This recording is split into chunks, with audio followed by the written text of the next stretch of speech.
నమస్తే, నేను doctor Indumati, infertility specialist, మాతృత్వ టెస్టో బేబీ సెంటర్, తిరుపతి. ఈరోజు థైరాయిడ్కి ఇన్ఫర్టిలిటీకి ఉన్న సంబంధం గురించి తెలుసుకుందాం.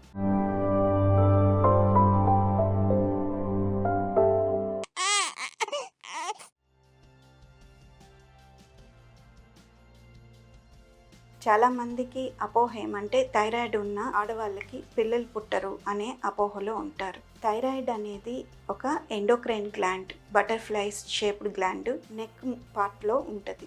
అది థైరాక్సిన్ అనే హార్మోన్ని విడుదల చేస్తుంది. ఆ థైరాక్సిన్ లెవెల్స్ అడిక్వేట్లో ఉన్నప్పుడు మనకి ఎటువంటి ఇబ్బంది రాదు. థైరాక్సిన్ లెవెల్స్ తక్కువ ప్రొడ్యూస్ అవ్వడం జరిగితే దాన్ని హైపోథైరాయిడిజం అంటారు.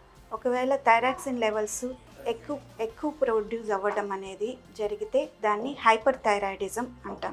ఒకవేళ తక్కువ థైరాక్సిన్ లెవెల్స్ తక్కువ ప్రొడ్యూస్ అవ్వడం వల్ల బాడీలో మెటబాలిజం తగ్గి పీరియడ్స్ ప్రాబ్లం కూడా తలెత్తే అవకాశం ఉంది. అంటే ఎక్కువ బ్లీడింగ్ అవ్వటము, ఈ పీరియడ్స్ ఇర్రెగ్యులర్ అవ్వటము, అండము సరైన టయానికి విడుదల కాకపోవటం, దానివల్ల ఇంప్లాంటేషన్ ప్రాబ్లమ్ అంటే ఎంబ్రియో గర్భసంచికి అతుక్కునే కెపాసిటీ తగ్గిపోవటము, ఈ ప్రాబ్లమ్స్ తలెత్తచ్చు. ఒకవేళ ప్రెగ్నెన్సీ నిలిచినా కూడా థైరాయిడ్ వల్ల అబార్షన్ రిస్క్ అనేది ఎక్కువ ఛాన్సెస్లో ఉంటుంది. హైపర్ థైరాయిడిజం, ఒకవేళ థైరాక్సిన్ ఎక్కువ మోతాదులో ప్రొడ్యూస్ అవ్వటాన్ని హైపర్ థైరాయిడిజం అంటారు. ఇది కూడా మనకి మెన్స్ట్రువల్ ఇర్రెగ్యులారిటీస్ కాజ్ చేస్తుంది. దీనికి కూడా మనము థైరాక్సిన్ అనేది సరైన మోతాదులో కన్నా ఎక్కువ తీసుకున్న అప్పుడు కలగచ్చు.